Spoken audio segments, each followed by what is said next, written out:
하나님의 말씀이 영혼의 양식이라면 기도는 영혼의 호흡입니다. 하루의 시작을 말씀과 기도로 한다면 우리의 영혼은 날로 건강해질 것입니다. 오늘은 사무엘하 6장 12절에서 14절의 말씀을 묵상하여 우리의 영혼을 살찌우고 기도로 하루를 시작함으로 활력을 얻고자 합니다. 어떤 사람이 다윗 왕에게 아뢰어 이르되 여호와께서 하나님의 궤로 말미암아 오베데돔의 집과 그의 모든 소유에 복을 주셨다 한지라. 다윗이 가서 하나님의 궤를 기쁨으로 메고 오베데돔의 집에서 다윗 성으로 올라갈새 여호와의 궤를 맨 사람들이 6걸음을 가매 다윗이 소와 살진 송아지로 제사를 드리고 다윗이 여호와 앞에서 힘을 다하여 춤을 추는데 그때 다윗이 배 에봇을 입었더라. 다윗은 우사의 일로 인해 여호와의 궤를 옮겨오는 일을 중단했습니다.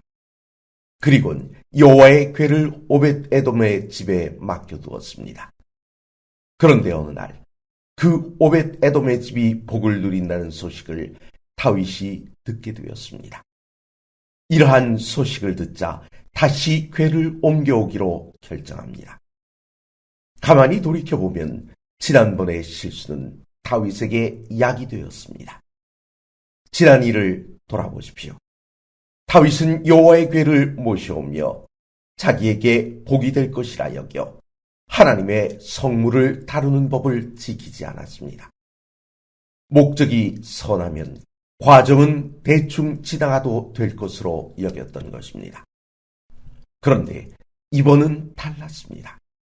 그는 먼저 하나님의 궤가 저주가 아니라 축복이 됨을 확인하였고 축복을 저주로 바꾸지 않기 위해서 자신이 해야 할 일이 무엇인지를 살펴보았던 것입니다.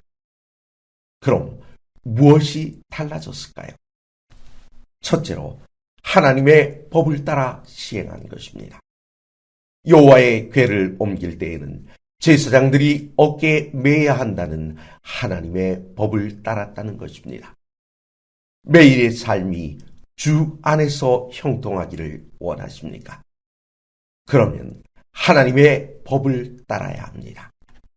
사람의 법은 시대의 변화에 따라 달라질 수 있을지 몰라도 하나님의 법은 진리이기 때문에 세월이 지나도 변하지 않습니다.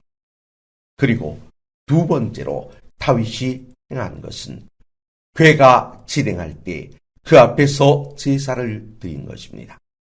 다시 말해 하나님께 경배하고 예배를 드렸다는 것입니다. 우리의 모든 행위는 하나님께 영광을 돌리는 것이어야 합니다. 여호와의 궤를 오베데돔의 집에서 다윗의 성으로 옮기는 것 역시 이기적인 의도가 아닌 하나님께 영광을 돌리기 위한 목적임을 분명히 해야 했던 것입니다. 마지막으로 다윗은 여호와의 궤가 진행하는 앞에서 배 에봇을 입었습니다. 화려한 왕의 옷을 벗고 에봇을 입었다는 것은 다윗 스스로 하나님 앞에서는 자신도 신하라고 하는 것을 모든 백성들 앞에서 나타낸 것입니다.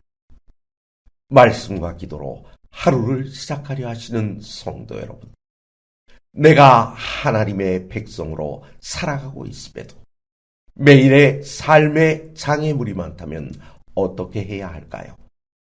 지난 날을 돌아보며 그동안 내 뜻으로 하나님을 섬기려 하지 않았는지, 자신의 이기심을 위해 하나님께 구하지 않았는지, 하나님 앞에서 교만하지는 않았는지 살펴보아야 합니다.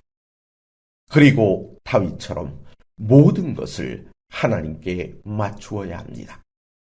주님 앞에서 십자가에 내 자아를 못 박을 때 비로소 그리스도로 말미암아 내가 사는 경험을 하게 되는 것입니다. 이 시간 다윗의 본을 따름으로 새로운 삶을 열어가시는 귀한 아침이 되시길 간절히 바랍니다.